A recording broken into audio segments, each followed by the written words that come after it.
Have you ever wondered how thousands of ships travel safely across the oceans each day and who makes sure those ships operate responsibly, without harming people or the environment? The answer lies in the complex world of maritime management, a discipline that brings together navigation, safety, logistics, environmental protection, and legal compliance to keep global trade flowing. Maritime transport is the backbone of international commerce, carrying over 80% of global trade by volume.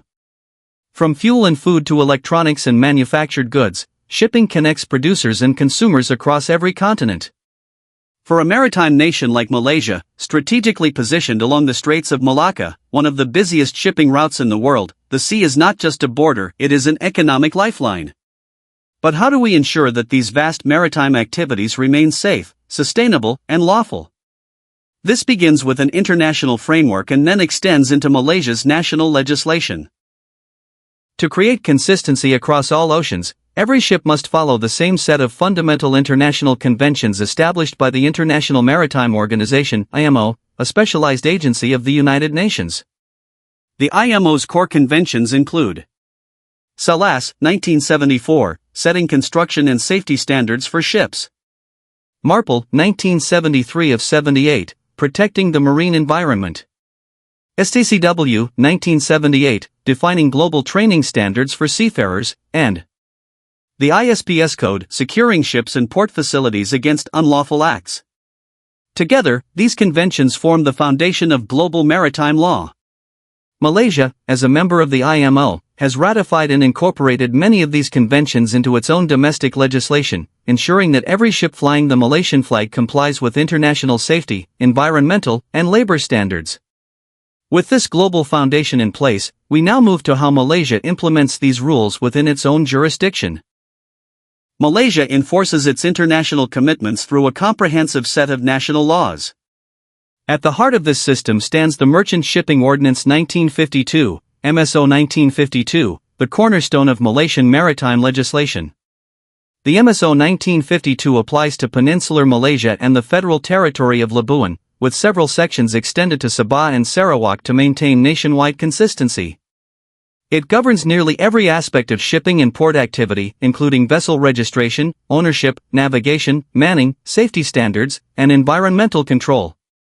Under the MSO 1952, ships must be registered under the TSR or MISR. All vessels must meet international safety and manning requirements aligned with SALAS and STCW. Pollution control is enforced under Part VA, reflecting MARPOL standards.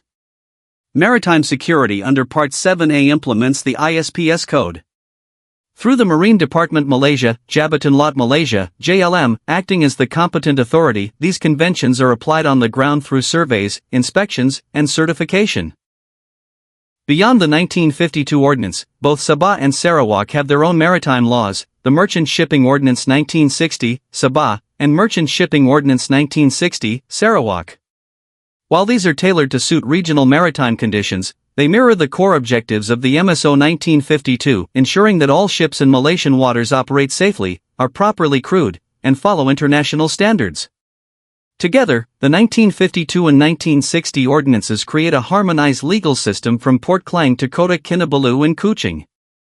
To support the MSO, several specialized acts strengthen Malaysia's maritime governance. 1. The Federation Light Dues Act 1953, Act 250. The Federation Light Dues Act 1953 establishes the system of light dues, which are compulsory fees collected from ships entering or leaving Malaysian ports. These dues fund the maintenance of crucial navigational aids such as lighthouses, buoys, and beacons. By ensuring that these aids are always operational, the Act plays a direct role in preventing maritime accidents and guiding vessels safely through busy and sometimes hazardous waters. In short, ships pay these dues so that navigation in Malaysian waters remains safe, reliable, and continuously supported. 2. The Langkawi International Yacht Registry Act 2003, Act 630. The Langkawi International Yacht Registry Act 2003 governs the registration and operation of yachts intended for leisure, recreation, or sporting purposes. This act strengthens Malaysia's position as a global yachting hub, especially in Langkawi. Key provisions include: only commercial yachts may carry up to 12 passengers. Non-commercial yachts exceeding this limit must obtain a passenger certificate, consistent with safety rules under the MSO 1952. Yachts registered under this act cannot embark and disembark passengers at two different locations for commercial gain, maintaining clear boundaries between leisure and commercial activity. Through these regulations, Malaysia ensures both safety compliance and sustainable growth of its maritime tourism sector. 3. The Petroleum Safety Measures Act 1984, Act 302. Malaysia's petroleum industry is a major contributor to the nation's economy, and the movement of petroleum products carries significant risks. The Petroleum Safety Measures Act 1984 addresses these concerns by regulating the safe handling, storage, and transportation of petroleum. The Act focuses on preventing fires, explosions, hazardous spills, marine pollution. By establishing strict safety standards and procedures, the Act protects human life, port infrastructure, and the marine environment, especially in high-risk operations involving tankers and offshore platforms. Together, these laws protect both Malaysia's economy and its marine environment.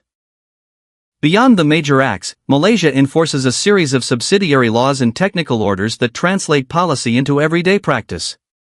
Merchant Shipping, Collision Regulations, Order 1984 outlining navigation lights, signals, and right-of-way rules to prevent ship collisions. Port, Safety of Workers, Rules 1985, protecting port workers and requiring proper safety equipment and emergency procedures. Merchant Shipping, Load Lines, Regulations and MSN 47/2008 enforcing freeboard and hull integrity under the Load Lines Convention 1966. Malaysia Shipping Notices, MSNs, and Marine Circulars, NPMs, the operational tools issued by the Marine Department to implement IMO conventions domestically.